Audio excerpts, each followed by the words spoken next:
Thank you so much. Your applause is wonderful, and haven't even started my set yet. So I'm really proud to say that I'm a 70-year-old virgin. No, not that kind of virgin. I'm talking about the fact this is the first time I've ever done stand-up comedy in front of a group of people. So please be gentle. By applause, how many of you out there have or had an extraordinary mother?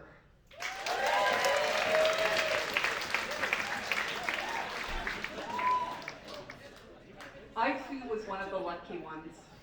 My mother was so amazing, and she really was one of the most incredible people I've ever known.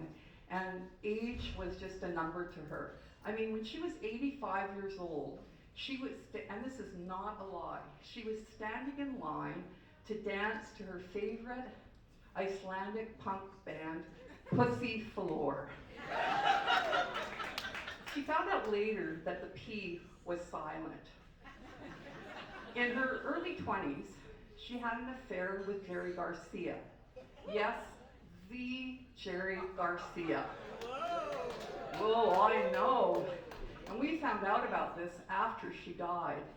She left us a note, and it was one of those notes that as a child, you don't ever want to read from a parent, because she went into great detail about his chest hair. And the ironic thing was, she hated his music, and she was not a fan of the name. She was obsessed, and I mean obsessed, with the game Yahtzee. She was the queen of Yahtzee.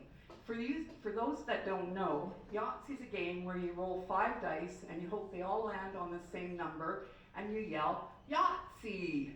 So when she moved into a retirement home, she played with 3 other women, and their collective age was 366. And you can imagine how slow the game went. During the pandemic, we told her we were going to buy her a tablet. And she said, I take so many tablets as it is. Is there a special tablet I need to take for COVID? She found this dating site, Gray Not Dead. And she was so fond of the men in Speedos. Even in her 90s, she had a dirty mind. I was really scared when she died. I really worried that I would inherit the depressive gene in my family and that it would come back to haunt me. Thankfully, my Aunt Jean hasn't left her home in over 6 months.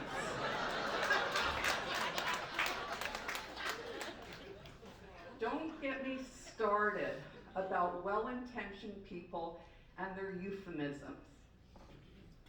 She's in a better place now. No, she's not.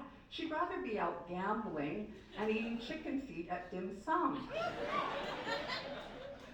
She had a long life. Who made you the queen of measurements? I'm sorry you lost your mother. No, I didn't. She's on my mantle watching the Real Housewives of Vancouver Island.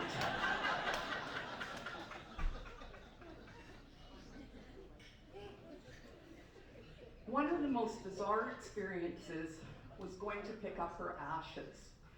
I was waiting in the receptionist's office for about at least 10 minutes, and she was ignoring me. So I said, hey there, and she goes, shh, quiet voice, go over there. And I think, what am I, a 5-year-old? So I go and I sit under a sign that says, pick up, wait here. And I'm thinking, oh, is this for skip the dishes? Well, finally, this mortician comes to greet me, and he's 6'4", and he looks and sounds exactly like Lurch from the Addams Family.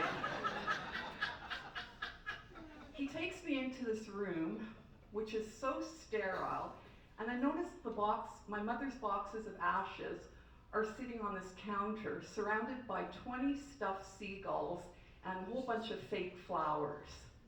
I also noticed that they're on 2 walls, there are all these different urns. And he says to me, "I was wondering if your mother would prefer one of our upgraded biodegradable urns." So I look over at the wall, and it is weird. There's Backstreet Boys, Janis Joplin, Celine Dion. Just how weird is that? And then he says, "I'm going to leave you with your mother so you can discuss what your options are."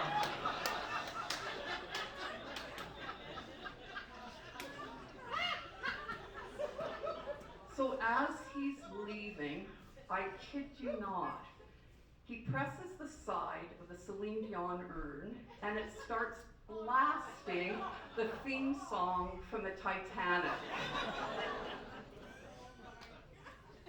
"Near, far, wherever you are, I always will know the hot dog is there." I look at the other side of the urns, and they're sterling silver urns, classified as multifunctioning. So there's like a teapot, there's a kettle, there's a colander, and the next thing I know, Lurch comes back, and before he opens his mouth, I say to him, "My mother was wondering if you have anything that vibrates."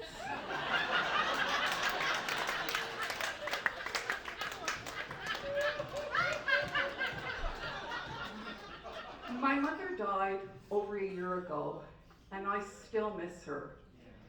So imagine I'm in the hospital room with her. I've put on her very favorite song, "A Lighter Shade of Pale," and she beckons for me to come closer with her frail and her bony fingers. I come in closer to her, and she asks me to take the oxygen mask off, which I do, and I look lovingly at her, and she looks at me, and I'm waiting for her words of wisdom. I'm waiting for praise. And she just looks at me lovingly, and she whispers,